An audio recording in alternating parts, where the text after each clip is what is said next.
Happy Friday, everybody. I'm going to save you from seeing me. Here I am. Here I am. Okay. What I'm making today is I bought some bananas, and they're ripe. They're really ripe.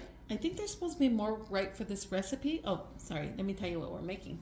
We're making a healthy breakfast cookie. And we're doing my version, which is a healthier, because I add a whole bunch of stuff to the original base recipe. This recipe I got, I follow a gentleman named on IG, and what's the name of his channel is The Big Man World. And I would tag him below or here if I knew how, but since I don't know how. The Big Man World.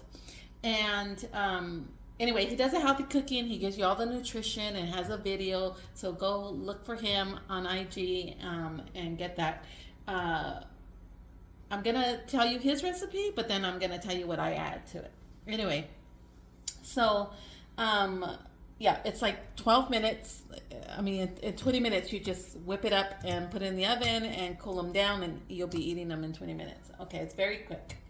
So I had, like I was saying, you use really ripe bananas. So you know how you have to use white bananas for banana bread and stuff like that. So really ripe bananas. If they're not ripe, I know that you can put them in the oven for a few minutes. I think on 350 or something like that for a few minutes, and then they get all black, and then they melt almost and stuff like that. So if you want to speed the process up, that's one thing you can do. But anyway, I made a batch, and then and these cookies, when you make them, you make 8. The recipe makes eight big cookies, and you can keep them in the fridge. He says, I think his name is Armand. He says that you can leave them in the fridge up to 5 days, or in the freezer up to 2 months. So anyway, I had all these bananas, and I was gonna make a batch. And when I went to pull the 3, because it takes 3 bananas, when I was going to pull the 3 bananas off the bunch, all the bananas fell off, all 12 or something like that, all 9 of them or something. So now I'm going to make 3 batches. So I've already made 1 batch, and I'm going to make this, and I thought, I'm going to show you guys how to make them. Rose and Skag, you guys tasted these and you liked them, and I really like them. Okay, so the original recipe calls for 3 bananas. Let's see here. So 3 ripe or overripe bananas. Overripe. So, and this I got from Dollar Tree. I love it, and they stock them regularly. They have the non-skid rubber on the bottom. They have a little spout when you're pouring stuff out, and they have the handle. So I really like these, and they're a good deep size. And so yeah, they're not. Let me put the banana pieces in the peel in the sink. Those can go to my garden. And I also saw something where you put the banana peels in water for 48 hours, and you make like a banana water. And sorry, I would speed this process up if I knew how, but since I don't know how, you're gonna see it in real time, which is good, because then you can see how quick it really is.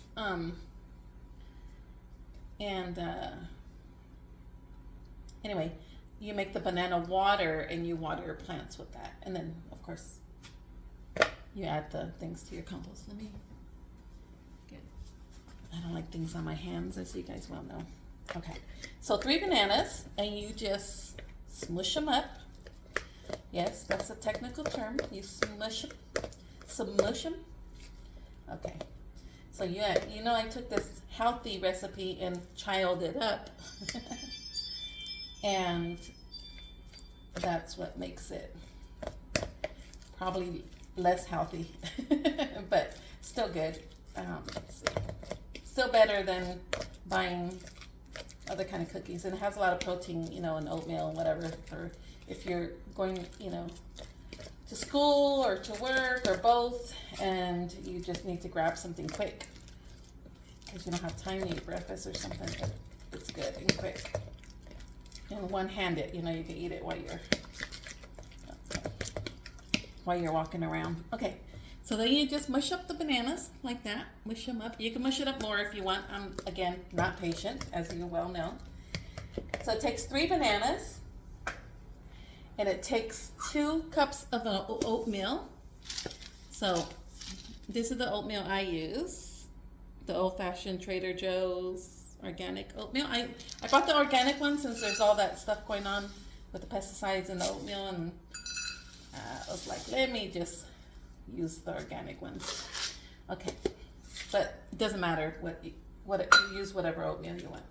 Okay, so that's the oatmeal, and then 1/2 a cup of peanut butter. I use the Kirkland organic peanut butter, the creamy peanut butter. You can use any peanut butter. And so let's see. Oh, and I know on a lot of organic peanut butters, the oils separate. And one of the hacks is to, when you put it in the fridge, to put it upside down. Like make sure the cap is on properly, and put it upside down so that all the oil and whatever, you know, doesn't really separate. Okay, let's see. Let me scoop this out, scoop it in, scoop it out, scoop it in. These spatulas really come in handy for this, because I was using a spoon and it was, you know, when I took it out of the fridge, it was kind of hard. So this has been, since I already made one batch, it's been sitting out for about 20 minutes, which makes it easier. If you can remember to take it out before you get started, and make it much easier on yourself, because it's pretty solid otherwise. Now, I again am not very organized either, so okay. Just to go show you, when you don't have patience, you're not organized, you're lazy, you can still get all this stuff done. You can still do this stuff. Okay, so that's the 1/2 cup of peanut butter, and again, if you can't have peanuts, you can use I think his name is Armand on the original recipe. He, you know, you can obviously substitute it for sapphire oil or sunflower oil, I'm sorry, or, you know, whatever oil, butters you use. Some sunflower butter, I think. He has a few suggestions for substitutes. Obviously, if you have any dietary restrictions, just substitute it out or leave it out altogether. The peanut butter you need, of course, some kind of butter. Okay, so that's the peanut butter. So we put 3 bananas, 2 cups of oats, 1/2 cup of peanut butter, and 1/4 cup of chocolate chips. Now I use these real chocolate marshmallows. Again, you can use, these are gluten-free and all that stuff. And I like the dark chocolate because that's what my honey prefers. And these are free from 14, oops, I'll have to pick that up before my cat eats it. Free from 14 allergens. It's nut-free and gluten-free and facility. Okay. Pour those in. Now, the first time I added the chocolate chips, I didn't measure it. I just dumped them all in because that's what I wanted. Okay, so that's the original recipe. What I do is I add some vanilla. I like to add vanilla. And I just use this one that I got at Costco. Again, this is, this is the ingredients in this one. Well, I'm sure everyone's familiar with Costco. I don't measure it. I just say, about that much. Which is probably too much, but anyway. And then I also add cinnamon. Just a little bit of cinnamon. And again, if you're allergic to any of these things, leave them out or substitute them. Okay.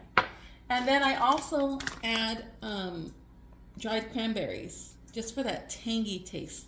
You know, because it's a good substitute, or not substitute, but it just adds that tanginess. Okay. So just a handful of those. And so this is what it looks like. And let's see, I think that's it. And then And then I have some walnuts here, and you can add walnuts or whatever. I mean, make it your own, just like I childed it up. And I keep saying child because for my friends who don't know, who only, you know, that's short for my name.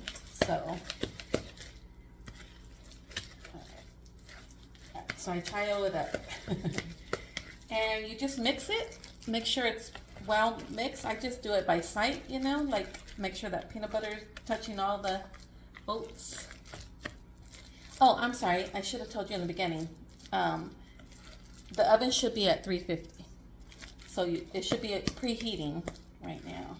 So pause this and go preheat it. I'm sorry, I meant to tell you in the beginning because I really get annoyed when I have to wait for it to preheat. Okay. Because again, I'm not patient. So I mix this up. Now, as far as we don't add sugar, butter, eggs, anything like that. Of course, the peanut butter and the chocolate and the cranberries, that all has sugar already in it and salt. You know, the peanut butter already has salt, and so it's really, really good. You don't need to add all that stuff. And again, you know, make the batch the way Armand makes it, or, you know, the original. I use his as a base, and then like I said, I add all my stuff. And then when I mix it up, I'm like, maybe I need some more chocolate chips, or I need some more cranberries or anything like that. This is fine like this. Now, what Armand says at this point is you get a cookie sheet and you put, you know, you're going to put them on the cookie sheet. But he says this makes 8, these portions make 8 cookies, you know, pretty good sized cookies. But he says to wet your hands first so that you can roll this in balls. Otherwise, the peanut butter is going to stick to your hands. I did that the first 3 times I made this recipe, and now I use my cookie scoop. Okay, so let me go get chocolate chips. First, let me pick up that chocolate chip because I saw the cat came in here, and I don't want him to eat chocolate because it's bad for him. So there's that. Okay, so this is my cookie sheet, and I put the silicone mat on there. You can use parchment paper or spray it or do whatever. I just found it easier. It's gonna go in the oven for 10 to 12 minutes. I set it for 12 because the cookies are so big. I set it for 12, and I just keep the light on in my oven so I can just peek in and see if they start to get brown. Like I set the timer for 12 so I could go check on them, and then I'll judge. Then, you know, be the judge for yourself. If you think they're close to being, you know, a little browned, a little, it's hard to tell because it's peanut butter, but you can see like the oats are a little crunchy around, and all that's preference. So 10 to 12 minutes, and then you let them cool on the cookie sheet for, I forget what he says. You can watch the video, the original video, but I cool it down in the pan for 10 minutes after I can pull it out of the oven, and then I put them on a cookie rack so they can cool and stay firm and hard from underneath as well, so that they don't sweat. Okay, so then I just I scoop it out. It makes it real easy with the scooper, and I just do the. Sorry again, I would speed this up, but I don't know how. So, yeah, so I went to make one batch, but like I said, my bananas fell off the bunch, so now I'm making all 3 batches, and I'll share them, of course, and I will, you know, put some in the freezer probably. Okay, so space these out.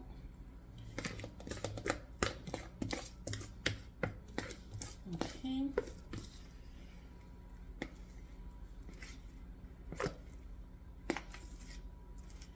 Get all that goodness out. Okay. Now you want them all to be kind of similar in size because you don't want some to burn while some are cooking. This one, this little one, you can't see it, but look at that. My kitty son down there is smelling all the good smells, and he's sitting very straight so that I could probably give him a sample, but no, Papa, you can't have peanut butter, I'm sure. So I cannot give this to you. You cannot taste it. Okay. Let me steal some from this one to put on that one. Okay, and then I don't know if you can see, but I'm just smushing it. Actually, it's better to smush it with the back of this thing, because the metal might be better. Nope, I did smush it with the, oh no, I smushed it with the fork. It's better to smush it with the fork because everything else sticks to it. Okay, let me smush that with the fork. There we go, that's fast. Smush it, smush it, smush it down. Smush it down. Kind of make it even as you can. It's not a perfect science. I'm a meticulous person, but with these, I'm like, nope, the messier the better. Okay, and then try to leave some space in between so they can get toasted all the way around. Oh, I forgot to put on my mic. I hope you can hear me fine. Okay. If not, I'll check the video and then I'll redo it since I have another batch to make. Okay, so then we take it and put it in the oven for 10 to 12 minutes, and then take it out, have it cool on the cookie rack, on the cookie sheet for another 10 minutes, and then transfer them to a cookie rack so that they can continue to cool all the way. So I hope you enjoy this. Oh, let me show you what they look like when they come out of the oven. This is cooled down now so I can handle it. But this is what they look like. And these are still not completely cooled. But let me just take one. It's still warm. And let me just show you.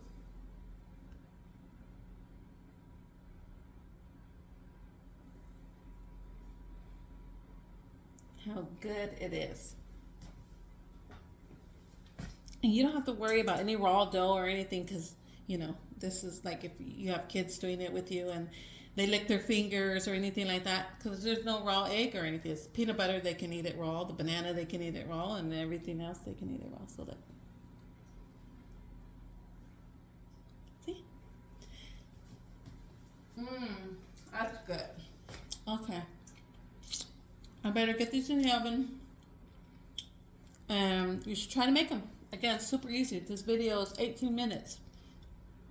And that's what me going slow, taking my time, and blabbering on. Okay, see you in the next one. Bye.